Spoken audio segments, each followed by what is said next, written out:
ഇന്ന് നമുക്ക് നല്ല സ്പൈസി ആയിട്ട് നമ്മൾ മലയാളികൾക്കൊക്കെ കഴിക്കാൻ ഇഷ്ടപ്പെടുന്ന നല്ല അടിപൊളിയായിട്ടുള്ള ബ്രോസ്റ്റഡ് ചിക്കൻ എങ്ങനെയാണ് വീട്ടിൽ തയ്യാറാക്കി എടുക്കുന്നതെന്ന് നോക്കാം.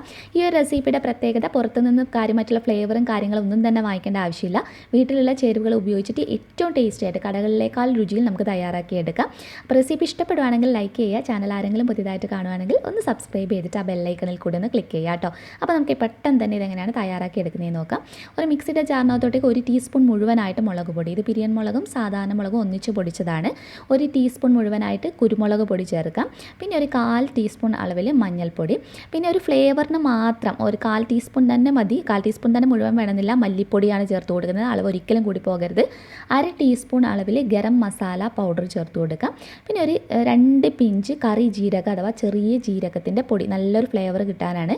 ഒരു 4-5 അല്ലി വെളുത്തുള്ളിയും കൂടെ തന്നെ ഒരു അത്യാവശ്യം വലിയ കഷ്ണം ഇഞ്ചി ഇതുപോലെ മുറിച്ചിട്ട് അതുകൂടി ചേർത്ത് കൊടുക്കുക. ഇത്രയും ചേർത്തതിന് ശേഷം സവാള വളരെ കുറച്ച്, ഒരു സവാളയുടെ 1/4 ഭാഗം പോലും വേണ്ട, വളരെ കുറഞ്ഞൊരളവിൽ മാത്രം ഇതുപോലെ അരിഞ്ഞെടുത്തിട്ട് ആ ഒനിയൻ പൗഡറൊക്കെ ചേർക്കുന്ന ആ ഒരു ഫ്ലേവർ കിട്ടുന്നതിന് വേണ്ടിയിട്ടാണ്. ഇനി 1 ടേബിൾ സ്പൂൺ മുഴുവനായിട്ട് ലൈറ്റ് സോയാ സോസാണ്, ഡാർക്ക് ആണെങ്കിൽ 1/2 ടേബിൾ സ്പൂൺ മതി. 1/2 ടേബിൾ സ്പൂൺ അളവിൽ ചില്ലി സോസും കൂടെ 1 ടേബിൾ സ്പൂൺ മുഴുവനായിട്ട് ടൊമാറ്റോ കെച്ചപ്പ്, നമ്മുടെ വീട്ടിലൊക്കെ ഉണ്ടാക്കിയ ടൊമാറ്റോ കെച്ചപ്പ് ഉണ്ടെങ്കിൽ അത് ഉപയോഗിച്ചാലും മതി. ഇത്രയും ചേർത്തതിന് ശേഷം 1 ടേബിൾ സ്പൂൺ തുടങ്ങി 1.5 ടേബിൾ സ്പൂൺ വരെയെങ്കിലും ചെറുനാരങ്ങയുടെ നീര് ചേർത്ത് കൊടുക്കാൻ വേണ്ടി നോക്കണം. ആവശ്യാനുസരണം ഉപ്പും ഒരു 2 നുള്ള് മാത്രം പഞ്ചസാര, 2 നുള്ള് മതി കേട്ടോ, കൂടുതൽ യൂസ് ചെയ്യരുത്. ഇനി നമുക്കിത് നന്നായിട്ടൊന്ന് അരച്ചെടുക്കണം, വെള്ളമൊന്നും ചേർക്കരുത്. അപ്പോൾ നല്ലതുപോലെ ഞാനൊന്ന് അരച്ചെടുത്തിട്ടുണ്ട്. അപ്പോൾ അരക്കുന്ന സമയത്ത് നിങ്ങൾക്ക് വേണമെന്നുണ്ടെങ്കിൽ മാത്രം ഒന്ന് വെള്ളം ഒഴിച്ചു കൊടുത്താൽ മതി കേട്ടോ. ഇനി ഇത്രയും ചേർത്തതിന് ശേഷം നമ്മൾ ചിക്കൻ എടുത്തിരിക്കുന്നത് ഒരു 600 ഗ്രാമിനടുത്ത് ചിക്കനാണ് കേട്ടോ. അപ്പോൾ ചിക്കൻ പീസസ് നല്ലതുപോലെ സ്കിന്നോടെ നിങ്ങൾക്ക് വേണമെന്നുണ്ടെങ്കിൽ അങ്ങനെ ഉപയോഗിക്കും. ഞാനിപ്പോൾ സ്കിൻ റിമൂവ് ചെയ്തിട്ടുള്ള ചിക്കനാണ് എടുത്തിട്ടുള്ളത്. ഇനി ഇതിനകത്തോട്ടേക്ക് ഞാൻ ഇതുപോലെ ജസ്റ്റ് ഇങ്ങനെ ഒരു ഹോൾസ് പോലെ ഇട്ട് കൊടുക്കാം. അതായത് ഈ മസാലകളൊക്കെ ഉള്ളിലോട്ടേക്ക് ഇറങ്ങി ചെല്ലുന്നതിന് വേണ്ടിയിട്ട് ഇതുപോലെ ഒന്ന് ചെയ്യുന്നുണ്ട്. അപ്പോൾ നിങ്ങൾക്ക് വേണമെങ്കിൽ, പക്ഷേ കത്തി വെച്ച് നമ്മൾ ഇതുപോലെ വരഞ്ഞു കഴിഞ്ഞാൽ അതിൻ്റെ ആ ഒരു ടെക്സ്ചർ അങ്ങ് മാറിപ്പോകുന്നത് കൊണ്ടാണ് അങ്ങനെ കാണിക്കാത്തത്. അപ്പോൾ നമുക്ക് വീട്ടിലോട്ടൊക്കെ ചെയ്യുന്നതാണെങ്കിൽ അങ്ങനെ ചെയ്തെടുത്താലും മതി. നമുക്ക് ആ ഒരു ഫ്ലേവറും കാര്യങ്ങളാണല്ലോ ഇമ്പോർട്ടൻറ്റ്. അപ്പോൾ അത് നിങ്ങളുടെ ഇഷ്ടത്തിന് അനുസരിച്ച് ചെയ്തെടുക്കാം കേട്ടോ. എന്നിട്ട് നമ്മൾ ഈ അരച്ച് വെച്ചിരിക്കുന്ന മസാല കൂട്ട് ഇതിനകത്തോട്ടേക്ക് ചേർത്ത് കൊടുക്കണം. ആ മുഴുവൻ മസാല കൂട്ട് നമ്മൾ ഇതിലോട്ടേക്ക് ചേർത്ത് കൊടുക്കുന്നുണ്ട്. അപ്പോൾ ചിക്കൻ കഴുകി പിന്നെ നമ്മൾ ഉപ്പൊന്നും ചേർത്ത് വെച്ചിട്ടില്ല, അതല്ല കേട്ടോ. നന്നായിട്ട് കഴുകി വൃത്തിയാക്കി വെച്ച ചിക്കനകത്തോട്ടേക്ക് ഈ മസാല കൂട്ട് ചേർത്ത് കൊടുത്തിട്ട് നല്ലതുപോലെ മിക്സ് ചെയ്തെടുക്കണം. ഇങ്ങനെ മസാല തേച്ച് എല്ലാ സൈഡിലും പിടിപ്പിച്ചതിന് ശേഷം ഒരു 6-7 മണിക്കൂറെങ്കിലും നമ്മളിത് ഫ്രിഡ്ജിനകത്ത് വെച്ചിട്ട് നല്ലതുപോലെ റെസ്റ്റ് ചെയ്യാൻ വേണ്ടിയിട്ട് വെക്കണം. സമയം കുറഞ്ഞു കഴിഞ്ഞാൽ ഇതിനൊട്ടും തന്നെ ടേസ്റ്റ് ഉണ്ടാവില്ല. ഞാനിപ്പോൾ ഒരു 6-6.5 മണിക്കൂറിനടുത്ത് വെക്കുന്നുണ്ട് കേട്ടോ. അപ്പോൾ ഒരു 6.5 മണിക്കൂറിനടുത്ത് 6-7 മണിക്കൂറിനടുത്ത് കഴിഞ്ഞിട്ടുണ്ട്. ഇനി ഫ്ലോർ നമുക്കൊന്ന് റെഡിയാക്കി എടുക്കണം. 1 കപ്പ് മൈദയിലോട്ടേക്ക് ഒരു 1/4 കപ്പ് അളവിൽ കോൺഫ്ലോർ ആണ് ചേർത്ത് കൊടുക്കുന്നത്. ഇനി ഇതിനകത്തോട്ടേക്ക് നമുക്ക് ഒരു കളറൊക്കെ കിട്ടുന്നതിന് വേണ്ടി 1/2 ടീസ്പൂണിനടുത്ത് മഞ്ഞൾപ്പൊടിയും വളരെ കുറച്ച് ഒരു 1/4 ടീസ്പൂണിനടുത്ത് പിരിയൻ മുളക് പൊടിച്ചിട്ടുള്ളത്, ഒരു 2 പിഞ്ച് 1/4 ടീസ്പൂൺ വേണമെങ്കിൽ ഉപയോഗിക്കാം, ഗരം മസാല പൗഡർ ഒരു ഫ്ലേവർ കിട്ടുന്നതിന് വേണ്ടി. പിന്നെ ഇഞ്ചിയും വെളുത്തുള്ളിയും കൂടി പേസ്റ്റ് പോലെ അരച്ച് വെച്ചത് 1 ടീസ്പൂൺ, ആവശ്യാനുസരണം ഉപ്പ്. ഇത്രയും ചേർക്കുമ്പോൾ ഈ ഫ്ലോറിനും നല്ലൊരു ഫ്ലേവർ ആയിരിക്കും. അതല്ലെങ്കിൽ നമ്മൾ ആ ഫ്രൈ ചെയ്യുന്ന സമയത്ത് ആ പുറത്തുനിന്ന് കഴിക്കുമ്പോൾ തന്നെ നമുക്ക് ആ ഒരു നല്ലൊരു മണവും കാര്യങ്ങളൊക്കെ അല്ലേ. അപ്പോൾ ഈ ഫ്ലോറിലും ഇതിനകത്ത് ആ ഒരു മസാല കൂട്ടുകൾ നന്നായിട്ട് വേണം. അപ്പോൾ ഇഞ്ചി വെളുത്തിലൊക്കെ നന്നായിട്ട് എല്ലായിടത്തും എത്തുന്ന രീതിയിലൊന്ന് മിക്സ് ചെയ്ത് വെക്കുക. അപ്പോൾ നമ്മുടെ ഫ്ലോർ മിക്സ് ഇവിടെ റെഡി ആയിട്ടുണ്ട് കേട്ടോ.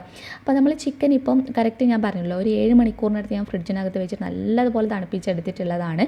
അപ്പോൾ ഇനി ഇതിനകത്തോട്ടേക്ക് ഓരോ ചിക്കൻ പീസസ് ആയിട്ട് ഈ ഒരു ഫ്ലോർ മിക്സിനകത്തോട്ടേക്ക് നമ്മൾ ഇതുപോലെ ചേർത്ത് കൊടുത്തിട്ട് നന്നായിട്ടൊന്ന് കോട്ട് ചെയ്തെടുക്കണം. അപ്പോൾ നിങ്ങൾക്ക് വേണമെങ്കിൽ ചെറുനാരങ്ങയുടെ നീരിൻ്റെ കൂടെ വേണമെങ്കിൽ തൈരും വേണമെങ്കിൽ ചേർത്ത് കൊടുക്കാം. അതല്ലെങ്കിൽ ബട്ടർ മിൽക്കായിട്ട് വേണമെങ്കിൽ ബട്ടർ മിൽക്ക് ചേർത്ത് കൊടുക്കാം. അപ്പോൾ അതൊക്കെ നിങ്ങളുടെ ഇഷ്ടത്തിനനുസരിച്ച് ചെയ്യാം കേട്ടോ. അപ്പോൾ ഞാനിപ്പോൾ ഒരു കോട്ടിംഗ് കൊടുത്തിട്ടുണ്ട്. അപ്പോൾ നമ്മൾ സിംഗിൾ കോട്ടിംഗ് അല്ല ഈ റെസിപ്പിക്ക് ചെയ്യുന്നത്, സാധാരണ ഡബിൾ കോട്ടിംഗ് വെച്ചിട്ടാണ് ചെയ്യുന്നത്. അപ്പോൾ ആദ്യത്തെ കോട്ടിംഗ് നമ്മൾ ഇതുപോലെ ചെയ്തെടുത്തിട്ടുണ്ട്. രണ്ടാമത്തെ കോട്ടിങ്ങിന് വേണ്ടിയിട്ട് നല്ല തണുത്ത വെള്ളം, ഫ്രിഡ്ജിനകത്ത് വെച്ച് തണുപ്പിച്ച വെള്ളത്തിനകത്തോട്ട് കുറച്ച് ഉപ്പിട്ടിട്ടുണ്ടായിരുന്നു. ആ വെള്ളത്തിനകത്തോട്ടേക്ക് ഈ ചിക്കൻ പീസ് ഇതുപോലെ ഒന്ന് ഡിപ്പ് ചെയ്ത് കൊടുക്കുക. ഇതിന് പകരം നിങ്ങൾക്ക് മൈദയും വെള്ളവും കൂടി മിക്സ് ചെയ്ത്, മൈദയും വെള്ളവും കുറച്ച് ഉപ്പും കൂടി മിക്സ് ചെയ്തിട്ട് ആ മൈദ മിക്സിനകത്തോട്ടേക്ക് ഡിപ്പ് ചെയ്തിട്ട് വീണ്ടും ഈ ഒരു കോട്ടിങ്ങിനകത്തോട്ടേക്ക് അങ്ങനെ വേണമെങ്കിലും ചെയ്യാം. പക്ഷേ രണ്ടാണെങ്കിലും എനിക്ക് വലിയൊരു ഡിഫറൻസ് ഒന്നും ടേസ്റ്റിൽ തോന്നിയിട്ടൊന്നും ഉണ്ടായിരുന്നില്ല കേട്ടോ.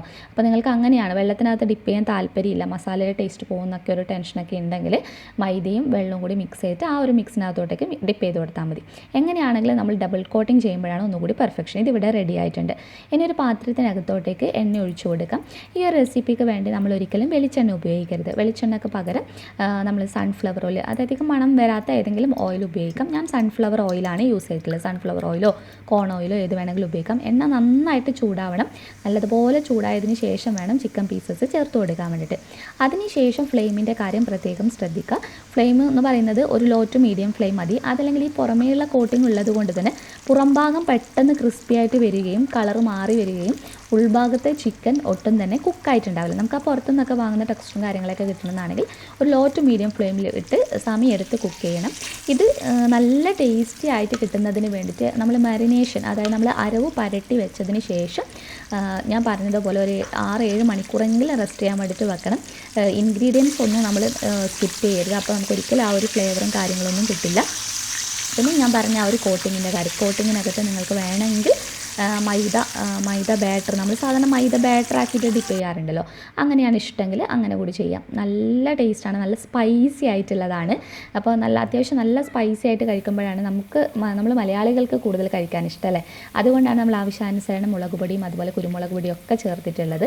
അപ്പോൾ ഞാൻ ഇതിപ്പോൾ മുഴുവൻ ഒന്ന് ഫ്രൈ ചെയ്ത് റെഡിയാക്കി എടുത്തിട്ടുണ്ട്. ഓൾമോസ്റ്റ് എല്ലാം റെഡി ആയിട്ടുണ്ട്. നമ്മുടെ ഫ്രൈഡ് ചിക്കൻ, ബ്രോസ്റ്റഡ് ചിക്കൻ ഇവിടെ റെഡി ആയിട്ടുണ്ട്. അപ്പോൾ ഇനി നമുക്കിത് ഒരു സെർവിങ് പ്ലേറ്റിനകത്തോട്ടേക്ക് മാറ്റാം അല്ലേ. അപ്പോൾ സാധാരണ ബ്രോസ്റ്റഡ് ചിക്കൻ്റെ കൂടെ കുബൂസ് നല്ലൊരു കോമ്പിനേഷനാണ്. അപ്പോൾ നാട്ടിലൊക്കെ ആണെങ്കിൽ പൊറോട്ടയുടെ കൂടെ സെർവ് ചെയ്യുക കേട്ടോ. പൊറോട്ടയുടെ കൂടിയോ ചപ്പാത്തിയുടെ കൂടിയോ നമ്മൾ ബട്ടർ നാനിൻ്റെ കൂടിയോ ഒക്കെ നല്ല ടേസ്റ്റാണ്. പിന്നെ KFC ചിക്കനൊക്കെ നമ്മൾ ഒന്നിൻ്റെയും സൈഡിൻ്റെ ആവശ്യമില്ല, നമുക്ക് അല്ലാതെ തന്നെ കഴിക്കാൻ. കുട്ടികൾക്കാണെങ്കിൽ മുതിർന്നവർക്കാണ് ഇഷ്ടമാണ്. അപ്പോൾ എല്ലാവരും തീർച്ചയായിട്ടും ട്രൈ ചെയ്ത് നോക്കാം. നിങ്ങൾക്ക് എന്തായാലും ഇഷ്ടമാകും. നല്ല സ്പൈസി ആയിട്ടും നല്ല ടേസ്റ്റി ആയിട്ടുള്ള ബ്രോസ്റ്റഡ് ചിക്കൻ ഇതുപോലെ വളരെ സിമ്പിളായിട്ട് നമുക്ക് വീട്ടിൽ തയ്യാറാക്കിയെടുക്കാം.